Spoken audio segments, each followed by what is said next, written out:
Assalamualaikum warahmatullahi wabarakatuh. Salam sejahtera untuk kita semua. Pada kesempatan kali ini, saya akan menjelaskan tentang anomali di pasar saham.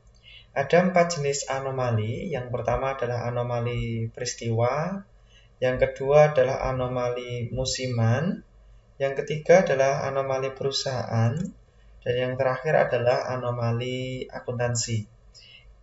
Setiap jenis ini memiliki beberapa jenis anomali dan juga ada keterangan yang menjelaskannya. Nah, perlu saya sampaikan juga, jenis-jenis anomali ini diambil dari sumber penelitian Levy tahun 1996 dalam Imandani 2008. Ya, yang pertama kita akan bahas dulu anomali peristiwa. Ada 4 jenis anomali di kategori anomali peristiwa. Yang pertama yaitu analisis recommendation. Semakin banyak analis merekomendasikan untuk membeli suatu saham, semakin tinggi pula peluang harga akan turun.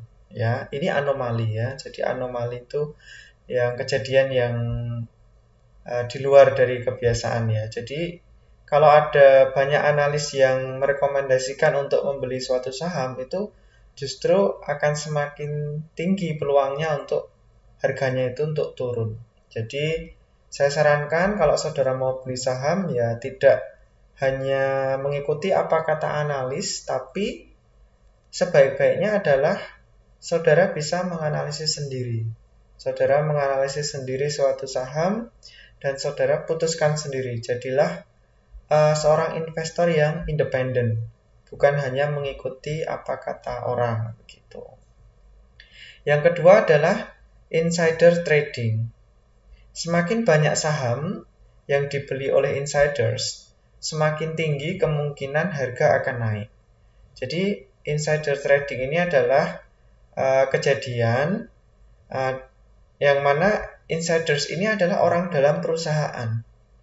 Jadi contohnya, misalnya ya, ini hanya contoh. Saya bekerja di Wijaya Karya. Kemudian, karena saya orang dalam perusahaan tersebut, saya tahu bahwa Wijaya Karya ini akan mendapatkan proyek besar dan keuntungannya akan besar, akan berekspansi misalnya. Karena saya tahu perusahaan ini akan untung besar, maka saya beli saham perusahaan tersebut. Nah, ini namanya insider trading, orang dalam perusahaan yang mengetahui info-info yang belum diketahui oleh publik gitu. Nah, di beberapa negara aktivitas seperti ini ilegal ya. Baik, kemudian yang ketiga yaitu listings. Harga sekuritas cenderung naik setelah perusahaan mengumumkan akan melakukan pencatatan saham di bursa. Ya. Yang keempat yaitu value line rating changes. Harga sekuritas akan terus naik setelah value line menempatkan rating perusahaan pada urutan tertinggi. Ya, jadi perusahaan itu ada rating-ratingnya begitu. Semakin tinggi rating perusahaan, ya harganya juga akan mengikuti ya, harganya akan semakin mahal. Kemudian jenis anomali yang kedua adalah anomali musiman. Ya, yang pertama yaitu pada bulan Januari itu harga sekuritas cenderung naik di bulan Januari, khususnya hari-hari pertama. Ya, ini berdasarkan penelitian ya. Di bulan Januari pada hari-hari pertama itu harga saham cenderung naik begitu. Kemudian pada weekend, harga sekuritas cenderung naik hari Jumat dan turun hari Senin. Oke. Apakah semuanya begitu? Ya, tidak juga. Ini kan kecenderungan. Jadi penelitian ini tentu mengamati banyak harga saham begitu. Kemudian time of day. Harga sekuritas cenderung naik di 45 menit pertama dan 15 menit terakhir perdagangan. Jadi 45 menit pertama itu ya jam 9 pagi sampai jam 9.45 begitu. Dan 15 menit terakhir pada saat pandemi ini kan berakhir pada jam 3 sore. Jadi ya jam 14.45 sampai jam 3 sore begitu. Cenderung naik gitu. Kemudian yang keempat adalah end of month. Harga sekuritas cenderung naik di hari-hari akhir tiap bulan. Oke.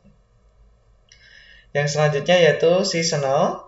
Saham perusahaan dengan penjualan musiman tinggi cenderung naik selama musim ramai, gitu ya. Ada perusahaan-perusahaan itu yang menjual produk-produk yang musiman seperti itu. Misalnya perusahaan Ramayana, Matahari begitu. Saat musim-musim Lebaran begitu, harga sahamnya bisa ikut naik karena pendapatannya juga tinggi begitu. Kemudian holidays, ditemukan return positif hari terakhir sebelum liburan. Ya, sebelum liburan harga saham cenderung naik. Ya, ini sekali lagi ini kecenderungan begitu. Kemudian day of the week, return sekuritas terendah terjadi di hari Senin. Ya.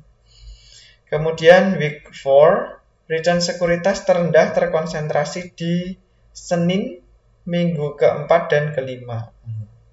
Jadi di akhir bulan ya.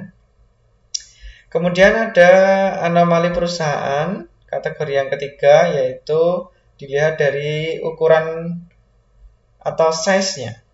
Return pada perusahaan kecil cenderung lebih besar, walaupun sudah disesuaikan dengan resiko ya, high risk, high return.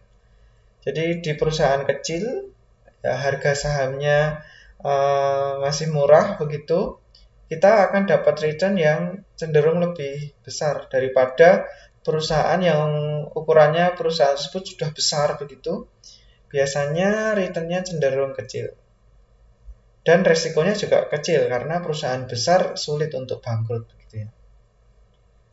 Kemudian yang selanjutnya adalah closed end mutual funds. Nah, ini terpisah ya. Return pada closed end funds yang dijual dengan potongan cenderung lebih tinggi. Yang ketiga yaitu neglect, perusahaan yang tidak diikuti oleh banyak analis cenderung menghasilkan return lebih tinggi ya. Neglect ya, seperti diabaikan begitu. Ada beberapa saham itu ya diabaikan oleh analis gitu. Nah, kalau saudara jeli menemukan saham yang diabaikan sama analis tapi memiliki fundamental yang bagus, nah itu saudara bisa dapat return yang tinggi begitu.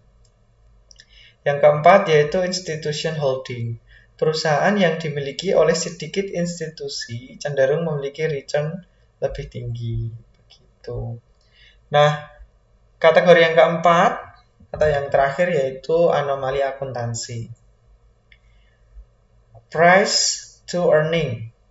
Saham dengan price to earning ratio rendah cenderung memiliki return yang lebih tinggi. Kemudian yang kedua adalah earnings surprise. Saham dengan capaian earnings lebih tinggi dari yang diperkirakan cenderung menjalani peningkatan harga. Gitu.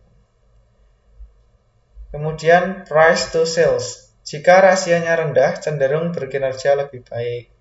Kemudian price to book, jika rasionya rendah cenderung berkinerja lebih baik. Dividend yield, jika yieldnya tinggi cenderung berkinerja lebih baik. Dan yang terakhir adalah earnings momentum.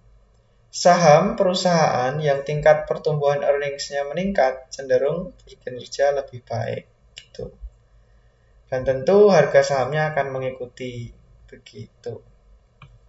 Demikian video saya kali ini yang menjelaskan tentang anomali pasar di pasar saham.